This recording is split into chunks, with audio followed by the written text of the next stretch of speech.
let's turn to another population that's still early stage, and that is patients who have a driver mutation, in this case, an EGFR mutation, who have undergone surgery. Dr. Chaft from Memorial Sloan Kettering led a study that was in a few centers, that a phase 2 study that looked at giving postoperative afatinib, one of the second generation EGFR inhibitors, for either 3 or 24 months to patients with a resected, I believe it was stage 2 or 3 non-small cell lung cancer with an EGFR mutation.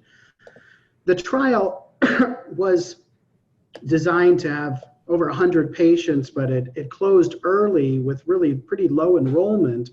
And I think one of the other striking findings of the study was that most patients did not continue on it for more than a few months due to side effect issues and just overall lack of enthusiasm. That said, there seemed to be a trend toward better relapse-free survival in the patients who were on the longer duration of the afatinib. No difference in survival, but this is a small, early discontinuation of the study. And I think that the main question I'm left with is, does this tell us anything about how you might treat or approach a patient with an identified driver mutation in the postoperative setting? We don't have an overall survival benefit demonstrated yet, but we have a few studies that show what seems to be a delay in the relapse, an improvement in relapse-free survival. Is that enough? Is afatinib just too toxic or a poor choice? Or what kind of takeaway did you have from this? Charu, can I start with you? Sure. So, I think it was a step in perhaps the right direction, but of course, when the study was designed, afatinib was one of the drugs that was our preferred agent, perhaps in some instances to use as an EGFR TKI. I think it mirrors some of the observations with erlotinib, as in, the SELECT trial that was presented and published earlier by Dr. Nate Pennell. I think it's interesting to see that the disease-free survival was slightly longer for the patients that received afatinib for a full 2 years versus just 3 months. But again, having said that, I think we have much better tolerated TKIs. I don't think afatinib would be my first choice in going towards, if I were to choose an EGFR TKI in this curative intent setting. And secondly, I think we definitely should base our clinical decision-making on overall survival, not so much just on disease-free survival, especially in the setting of curative intent therapy.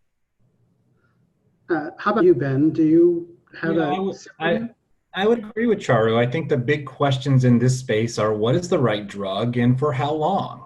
And I don't think we've had those answers addressed definitively, or have these questions addressed or answers to these questions yet. As you mentioned, or in the adjuvant afatinib study, only 50% of patients were able to actually complete therapy for 2 years, and the drug is toxic. We have trials, though, in this space that I think will hopefully answer this question. We have the Alchemist trial looking at adjuvant erlotinib, as well as crizotinib for ALK-rearranged lung cancer. And we have the ADAURA trial too with adjuvant osimertinib. And at this point in time, I'm not ready to use a TKI adjuvantly based on disease-free survival. I think we need overall survival. And we hopefully will have answers, I'm hopeful, in the next 5 years where we can really make decisions with the use of these drugs for these specific genotypes.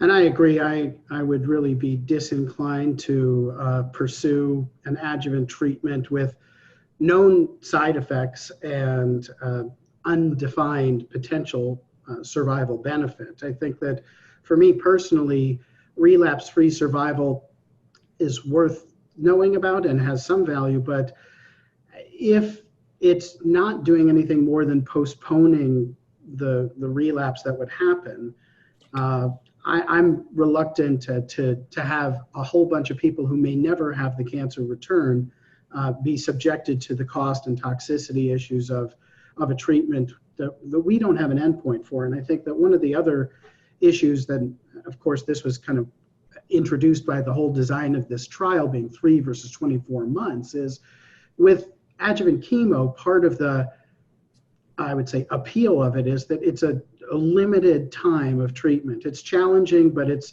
a defined 3 months to hopefully eradicate all of the disease.